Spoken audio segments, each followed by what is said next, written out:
કહીએ તો ઓછું છે. અને આ સાંપ્રત કાળની અંદર એવું કહેવાય કે કલૌ ચંડી વિનાયકો પ્રત્યક્ષ ફલદાયકો. આ સાંપ્રત કાળની અંદર કલિયુગની અંદર ચંડીપાઠ એટલે માં ભગવતી શક્તિની આરાધના અને વિનાયકો ગણપતિ મહારાજની આરાધના આ કલિયુગની અંદર અત્યંત ફળદાયી છે. અને એમ પણ કોઈ પણ છોકરો હોય એ બાપા પાસે માગે અને મા પાસે માગે, બંનેમાં ફેર છે.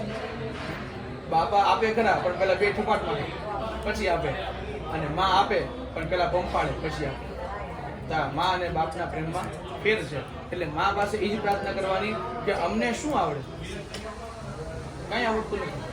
શંકરાચાર્ય મહારાજે આટલું મોટું આખું ભાષ્ય લખ્યું, એમાં દેવી અપરાધ ક્ષમા સ્તોત્ર, એમાં શંકરાચાર્ય મહારાજ સ્વયં એવું બોલ્યા કે મત્સમાં પાતકી નાસ્તી, કે માં મારી જેવું જગતમાં પાપી કોણ છે? હું તમે જેટલા પણ બેઠા છીએ આમાંથી કોનું અંતઃકરણ શુદ્ધ છે? એક આમાંથી કોણ 24 કલાક ગોલ્ડ છે, પ્યોર છે? કોઈ નથી.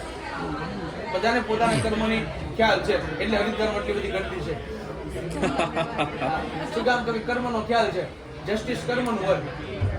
એટલે માને પ્રાર્થના કરવાની, અમારા કર્મ અમને ખ્યાલ છે.